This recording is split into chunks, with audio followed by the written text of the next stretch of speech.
Matt Rule just does not have a clue on how to run an offense. Luke Getsky should be fired. He should be fired today. I'll stand by you. Micah, bro, you got smoke. Welcome to FaZe Fantasy Live with your host, Lonnie Z. What's going on, everybody? It's your boy, Lonnie Z, and this is FaZe Fantasy Live Week 1. We are so excited. It's finally here. 2 days away from kickoff. With me tonight, as usual, is my partner in crime, Jake Hansen. What's going on, Jake? How you doing, brother? Let's go. I'm ready. 2 days. Let's go. It's gonna be a fun one. I'm ready. I think every year we say the same thing. Oh, it's gonna be exciting this year, this and that, but it's gonna be a fun year. We got a couple good rookie quarterbacks starting this year. Just gonna be some excitement there. So I'm ready. Exactly. Yeah, it is. It's gonna be a great season, I think. Already in the off season, there's a bunch of stuff. Let's start off today with some injuries. As we're recording this, it is Tuesday the 3rd. Now let's get into some injuries and some top headlines. We're going to talk about some of the big headlines in the NFL. I know a lot of people were concerned about Christian McCaffrey. He's the consensus number one. He either went number 1, 2, or 3 in everyone's draft this year. And so he had the calf injury, but all reports are that he's going to be fine. He started working out again this week with the team, and that he'll be good to go on Monday night in week 1. And then they got Trent Williams back. And because they got Trent Williams back, man, that's going to help him and Purdy. Mm-hmm. Yeah, that's a big help on both those guys for sure. And it's a big help because I think for McCaffrey to make it this year, they need to cut down some of his carries. And it's going to help, the young guys with Jordan Mason. Mitchell went on the IR for the year. So you got Jordan Mason, you got Patrick Taylor, and you got the kid Gordano. It's kind of hard to say that name, but Trent Williams is a big help for Purdy and McCaffrey. And I agree. I mean, if they didn't have him coming back, it would have been a little tough. Yeah, I agree, man. So that's good news for 49er fans, but for fantasy fans, for fantasy owners of Christian McCaffrey. That's a big help. Out of Minnesota's camp, it looks like Jordan Addison is on track. He started practicing again with the team this week, and it looks like he's on track to start Sunday in New York against the Giants. Yeah, but now Jalen Naylor, their number 3 receiver, is injured. They're not sure. They don't think he's going to be ready to go for week 1. So we'll see. But that does open the door for Jackson, who had a great training camp. And we'll see if he can. He was already going to start challenging for that number 3 slot, number 3 spot. So we'll see. What do you got on the injury front? One thing about the Vikings about that, Aaron Jones does catch a lot of the backfield, so that will help too if they don't have a Naylor back. I have DeAndre Hopkins. He's right on the line that he might be playing this weekend. To play opposite of Ridley, and then Josh Downs. They said he's progressing, but I'm hearing a lot of that he might not play, and I think that's going to open a big for Adonai Mitchell. Like Adonai Mitchell's a big sleeper this weekend if Josh Downs does not play. Yeah, I agree, man. Adonai Mitchell that will open up a lot for him, for sure. And Josh Downs, man, he can. I think the Colts really need him though. Yep. He showed that he's good. So I think the Colts really need him. So hopefully he'll get back on the field. And just to kind of piggyback off of the D-Hop, man, Will Levis and D-Hop, they kind of had their moments last year. And I think if D-Hop is healthy all year and this is Will's second year now, man, they might surprise some of us. You know what I'm saying? They really might, because they did seem like they had some chemistry building last year. So we'll have to see how that goes. And Calvin Ridley, they say throughout the camp, he just looked like a grown man. He was on it. I mean, he signed a $90 million contract, and they said he was on it all year. Just looked like a different person from last year. And he didn't do too bad last year in the beginning, but yeah, you're right though. With Pollard and Sharp in the backfield, and with those two guys, yeah, it could be something. And with Ridley, man, last year was like his first year back. Mm-hmm. He had been off for a couple seasons, basically, for whatever the reasons. And last year he had to, maybe he just wasn't into it just yet. Mm-hmm. You got to get back in football shape. And so this could be a bounce back year for Ridley. They definitely have upgraded since last year, their offense, 100%. Out of the Browns camp, David Njoku should be fine. He started, I don't know, he had some freak fire accident or something. Yeah. They said he's been sore since last year. His knee, sore knee, shoulder from last year. It's from last year. They keep saying. There's another tight end. Antonio Pierce said that he hopes to see Bowers play. They think he's going to play this weekend, but it's not 100%. Bro, that'd be cool. Yep. Yeah, I would like to see that. There's a lot of hype to that kid right now. Everybody talking about him, so we'll see. Exactly. And what a way to start your career, hurt. Mm-hmm. So, but yeah, there is a lot of buzz about Brock Bowers. In other news, the Cincinnati Bengals, man, they got a problem on their hands. Big problem. Jamar Chase, he'll sit out the whole year, bro. I mean,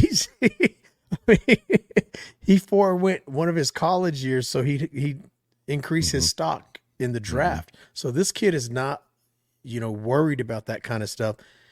And as of today, reports are that they're not really close yet on getting a deal done. They want to get a deal done, but the issue is Jamar Chase has 2 years left on his rookie contract. Yep. And he wants Justin Jefferson money. Mm-hmm. But even Jefferson waited and played out, pretty much played out his contract before they restructured it.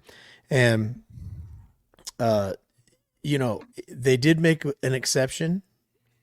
The Bengals, they don't really do that. They don't pay their players before their rookie contracts are up. They did one exception, and that was for Joe Burrow. Bro, that's Joe Burrow. But, Jamar's like, hey, I'm Jamar Chase. Mm-hmm.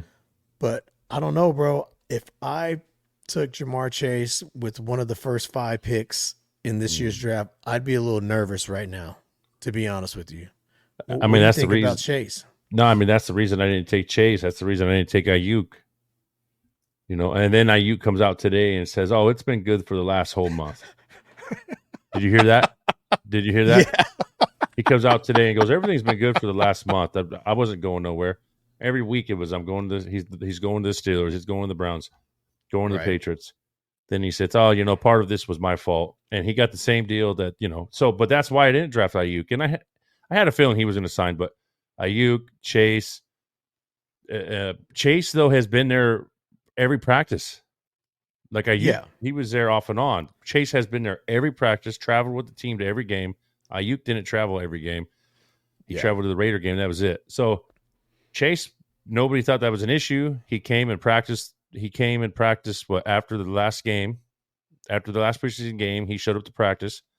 So the coach goes out there and says he's back and all that, and then next day it's like, maybe not. Well, what I heard is he's been there, but he hasn't been practicing. No, he hasn't been practicing, but he's there. He didn't even practice. He's there. He shows up. Yep. Exactly. So I don't know, man. Well, they couldn't sign T. Higgins. T. Higgins on the franchise. They didn't sign him. And then you're not going to sign Chase. That was the reason you didn't sign Higgins. So something's got to break. Right. Yeah. And if Joe Burrow, you think Joe Burrow would probably be like, come on, man. Come on. For sure. But I can't see him giving Justin Jefferson money. He hasn't done what Jefferson's done yet, bro. No. I mean, I know he has that kind of upside. I get it. But CeeDee Lamb didn't even get Justin Jefferson money. Mm. But let's just get the record straight right here and now. And I'm not trying to be biased. Neither one of those guys are better than Jefferson. They're both really, really good. They're pretty close. But Jefferson has done some things in his first 5 years that like no rookie, no one has done in all this time. So I think Jefferson's deserves what he got. I think CD deserves what he got. But think about it. CD's had one elite season. One. Last year. Jefferson has had 5 elite, last year he was hurt, missed all these games, still caught 1,000 yards. Mm-hmm. You know what I'm saying? So CD had one elite season, got a big payday. I'm not mad at him. That's great. Mm-hmm. Chase, he's been hurt off and on, so I don't know, man. No, I don't know. For the money they want, and even Brandon Ayuk, I didn't agree with that money either. He had one good year. I mean, yeah, the years before they were all right years, but you have one good year and you want over 120 million. Yeah. It's that kind of league right now that you could just hold it above everybody's head and get what you want. Exactly, I agree. Talking about contracts and all that. So CeeDee Lamb, he gets paid. He comes to practice. He looks good. I think in week 1 he should be fine. But he hadn't practiced with the team the whole offseason, camp, none of that. And it takes a minute, man, to get your football legs under you, start getting hit, all those things. Are you concerned at all with him being all right for week 1, like pulling a hammy or anything like that? I'm concerned with both of them. CeeDee Lamb, I'm concerned with Chase. I'm with all three of them, and I'm concerned with Ayuk.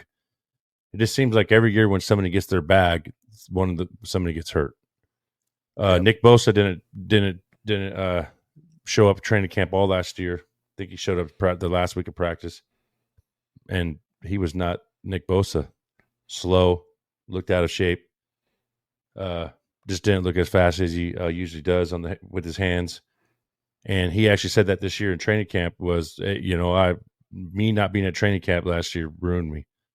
Yeah. Same thing with Ayuk and them. They use their leg. I mean, they're running more sprint. They're running more with more speed and with more agility than the D linemen. So, yeah, out of those three, I could see something happen. To be honest with you, soft tissue injuries. And I'm being honest. I was thinking about that before you asked me that. Yeah, I have a little worry. But the thing is, Ayuk's played with Purdy last year. Chase has played with Joe for the last 3 years, and CD's been playing with Dak. So chemistry wise, I'm not worried about that. But injuries, yeah, I'm worried. Yeah, no, I agree, man. It's not good. It's not good. And I know this is a business. I know these guys got to get paid, but it is not good. The last guy I got on this list for me, you may have a couple more, or whatever, but I got Tyreek. Between him and Waddle, Mike McDaniel came out today. I believe it was earlier today, and said that they're progressing great. He expected them both at practice today, practicing. And unless there's a setback, he doesn't think that there's going to be a problem for week 1. That's good news, because Tyreek's another one of those elites, man. He's another one who got the bag. He's another, he was voted he was out of the players, top 100, Tyreek was number 1. So the players all voted. Bro, I want to talk to you about that too, but we can get into that in a minute. I forgot all about that. I may want to touch on that list, and I can't argue with it because the players voted it. They vote who they think. But man, come on, man. They got CD at number 6 or 5 or 7, somewhere around there, and Jefferson at number 11. Come on, man. I just whatever. Jefferson got hurt last year. It was about last year. It's about every ranking's new every year because he got hurt last year. That's true. My homer's coming out already this season. We haven't even played a game yet. I'm already sounding like a homer. What do you think about Tyreek? I got one for you. So, for Tyreek, yeah, I don't. His age is getting there, but him and Waddle are both gonna be ready, and until they slow him down, it's kind of hard to say anything bad about Tyreek.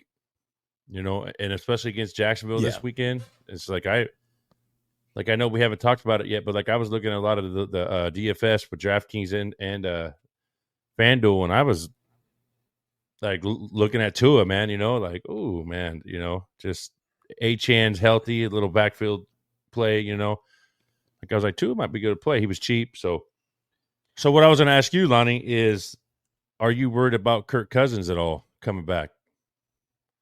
Kirk Cousins hasn't played all training camp. So I'm going to ask you about both. So Kyler Murray and Kirk Cousins, no training camp. I mean, they did training camp, but no preseason at all, not even a series. I mean, I'm more worried about the whole Kyler Murray thing because he wasn't getting in to play with Marvin Harrison. He wasn't getting a good chemistry with the team when he only played 6 games last year, 7 games. Kirk Cousins, I was a little worried because he hasn't played with this team at all. Training camp, one-on-ones a little bit, but, I thought maybe they should have brought him in the third game, the first, couple series, and then just sat him, but he don't have nothing with them yet. So I think Atlanta's going to beat Pittsburgh. I mean, on paper, but, I just got a thing in the back of my head, about Cousins just not playing all year, most of last season with the Achilles, and then not playing no preseason. I was just kind of worried about that. Yeah, I think Kurt will be all right. But it may take him some time to get back into football. Like you're saying, he didn't play any of the preseason, but I think he's an old vet, man. And coming off that Achilles, they probably wanted to give him as much time as possible. Mm-hmm. I think week 1, he's going to be fine. There's probably going to be some rust because think about it.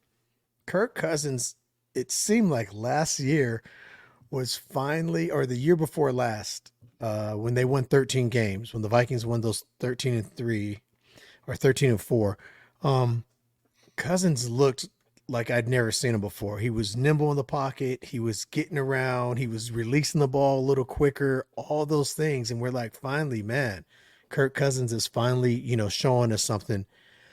So I think those instincts, it's going to take a minute. It may be a few games he's going to have to get under his belt. So yeah, you bring up a good point there, man. Maybe to keep an eye on Kurt. I wouldn't stream him this week. I wouldn't stream him, but he does have a good team to play with. Mm-hmm. Definitely. I'm not going to say a full upgrade, but he ain't lacking much there. I mean, He's got a better running back, a receiver. I mean, obviously he doesn't have Jefferson, but he has a really good receiver and he has a really good tight end. Yep. So if he gets the system down, or he has the system down, he should be all right. Thanks for listening. I'm Lonnie. He is Jake, and we will catch you on the next one.